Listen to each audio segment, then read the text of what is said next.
If we look at the political winds that are blowing, clearly there's a lot of support. There was a fear, I think, 6 months ago that we might have government antipathy toward Bitcoin in the West. Like you heard the most informed criticism was, Ray Dalio's, well, it's so good, someone's going to ban it. It's like, it kind of, first it was, well, I don't get it, I don't like it, it's bad. And then it became, I guess it's not bad. And then it became, well, I guess it's not going away and it works, but it works too well.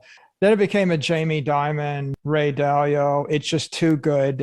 Even Frank Giestra. Eventually, everybody kind of revolved around or settled upon the narrative that, yeah, it's not bad, it's good, but it's too good, and that's why I'm afraid of it. And I think in the last 6 months, right, we see, in fact, the opposite's happened. The administration's in favor. We've got supporters of Bitcoin in the administration. It seems to me like Biden was a positive check. The entire set of administrative regulators are positive checks. Most of the noise around regulation is really just the altcoiners, right? The DeFi people, the security token people, the staking protocols, the stablecoin issuers, and they want to generate a bunch of noise that regulators are hostile. But I can't see any activity in the past 6 months from a regulator that was, in my opinion, hostile to Bitcoin. I think that the politics right now are such that you kind of have crypto versus Bitcoin. You have all the altcoins versus Bitcoin, and generally, if the altcoins could drag Bitcoin into the debate, right? If it's bad for the altcoin, they want it to be bad for Bitcoin, so that all the Bitcoiners will support their position. So I think you see a lot of that, where people will try to recharacterize utterances by regulators as being bad for Bitcoin, when in fact they're not bad for Bitcoin. They're bad for security tokens, DeFi exchanges, unregulated crypto exchanges, NFTs, or something else, but not Bitcoin. I think that the volatility in the market right now is because Bitcoin is still conjoined with the rest of the crypto industry. Like, as far as I can see, the people driving the market in the near term from day to day are large pools of hedge fund capital and investor capital, highly leveraged, fast money that's cross-trading Bitcoin versus every other altcoin offshore and in DeFi with huge leverage. And their time horizons are 1 minute to 1 week. Like, for example, if you look at minute by minute trading patterns of Bitcoin versus ETH, they're trading in lockstep almost every 60 seconds. Like, you'll see a dump in the market in ETH, and it'll be reflected in Bitcoin in 30 seconds. And so that's interesting. And I've seen that correlation going on for a while, irregardless of news. And of course, I think that a lot of people have a lot of money and they have a lot of leverage, right? You can trade with 20x leverage. You can trade, in theory, if you cross collateralize through a DeFi exchange, you could trade with even more than 20x leverage. So there's a lot of fast money with a lot of leverage trading across the CeFi crypto exchanges and the DeFi exchanges. And they've got, Cardano and Dogecoin cross collateralized to ETH. And it seems pretty clear to me, someone's got a big block of Bitcoin tied up in ETH, in the ETH network. And when ETH trades down, Bitcoin's trading down almost like they're a fused currency pair or a fused asset pair. And they couldn't unconnect that. They can't disintegrate that in the near term. Over the long term, like months, quarters, years, yeah. But in minutes, hours, and days, it seems like there's a lot of integration there. So, what do I think in general? It's like, obviously I'm bullish on the asset class. It seems to me that we've got remarkable consensus that Bitcoin is digital property. We got remarkable consensus that Bitcoin is the one universally accepted commodity.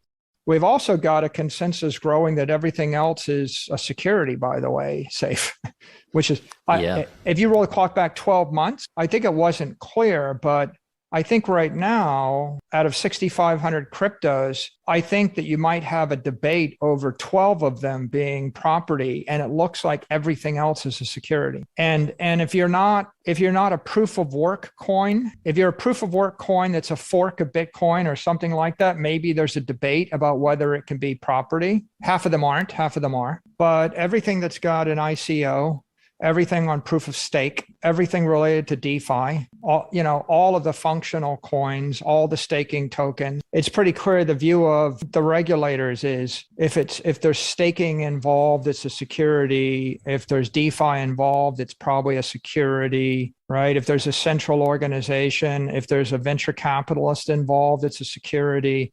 If there's a central development head, it's a security, right? Any of those things are securities. And I think a lot of people don't want to embrace that reality, but that is kind of the reality. And so we're in this very interesting tension where what should theoretically happen is most of the altcoins should disappear, or they should, probably they should be disappear. A few should become publicly listed, privately listed security tokens with disclosures and different rails. A lot of the entrepreneurs should exit, right? They get squeezed out of the market. A few entrepreneurs can come public, like cross the chasm. Can you get an FDIC license in order to issue a stable coin, right? That kind of stuff. Can you actually get the appropriate license? Can you hire the right lawyers in order to get through that chasm? And some do, but 98% don't. And what I see coming from the president's working group and all the regulatory, if you read the stablecoin memo, if you read the denial of the spot ETF, if you read the Crenshaw memo, which was issued by a commissioner of the SEC, Caroline Crenshaw, and if you parse all the testimony of the regulators in congressional hearings and public speeches, the conclusion you come to is there are two things that are acknowledged that the world wants. One thing the world wants is it wants digital dollars, stablecoin digital dollars, and it wants 10 trillion of it, 20 trillion of it. Like we've got a $160 billion stablecoin market, with Tether and Circle leading. But what the world really wants is it wants 10, 20, 30, 50 trillion of it. I mean, they want to replace their lira and their pesos and their, every currency in the world. They want to flip from local currency to dollars, and they want to go from analog dollars to digital dollars, right? I don't trust the peso or the lira, so I want the dollar, but I don't trust the bank, so I want it out of the bank, right? So if I were to go and interview 1,000 people on the street in Africa or South America or Asia, and I said, would you rather convert your local currency to the US dollar? And would you rather have your dollars in your hand versus in your bank? I think that you'd have like 90, 95%, 90, 98% consensus that everyone would rather have custody of their own currency, and they'd rather have the strongest currency in the world. And the US dollar is the strongest currency in the world for two reasons. One, because you can trade cross borders, right? You can trade between Libya and Lebanon and Turkey and Paris and the US with the dollar. And you can't do it with the CNY or the euro or the local currency. So it's the worldwide global medium of exchange. And the second reason they want it is because it's losing value the slowest. I mean, maybe there's like two or three, I don't know, maybe the Swiss, franc or something. There might be two or three currencies that look a little bit stronger, but it looks like you've basically got currencies pegged to the dollar. Yep. And then you've got currencies getting weaker than the dollar at a gradual rate. And you've got currencies getting, by the way, you've got some getting weaker to the dollar at a gradual rate that's shielded by capital controls. Like I think the CNY is getting weaker than the dollar, but there's capital controls. So it's not so obvious. It's pegged, but with capital controls. And we know like the Argentine peso is pegged with capital controls. And it's still getting weaker at a rapid rate, right? The 100 pesos to the dollar is the official rate. 200 pesos to the dollar is the unofficial rate. And it was 20 pesos to the dollar 36 months ago. So I think what you see is the dollar is setting the standard. Everybody pegged at the dollar that's got no capital control. They're just weakening at the same rate. The ones with weak capital controls are weakening 10% faster. And the ones and others are weakening 20, 30, 40, 50% faster, and they're literally collapsing. Before we continue, help us clicking that YouTube like button and subscribe now to our channel. This shows the algorithm that you valued this information. And it helps us spread that message. Sharing is caring. And now, let's continue. Do you want to know one thing about crypto? I made over 3000% in profit in a few weeks. Fact is, the traditional financial system, the traditional money system makes you poor, not rich.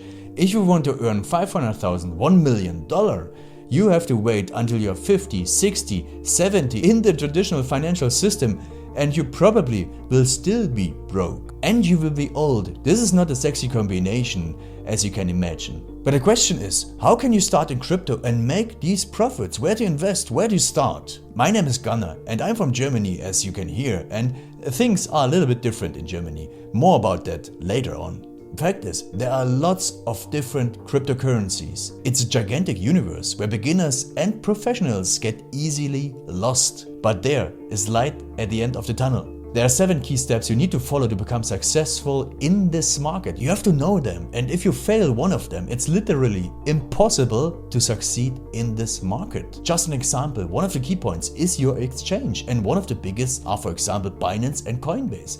These are trusted and well-established exchanges, but, and this is a big but, you won't find the super profitable coins on those exchanges. The unknown super profitable coins that get gigantic profits are not traded on those kind of exchanges. They are traded on much smaller insider platforms that are barely known. And I can tell you what those super secret exchanges are and why they are so profitable. And another super important thing are the right information sources. The point is, the internet is gigantic. There are hundreds and hundreds of YouTube channels, blogs, pages, and much more. And there are also market makers and influencers. For example, Elon Musk, he is not a crypto guy, but the moment he recommended Dogecoin, it went through the roof, to the moon, so to say. But why did he recommend it?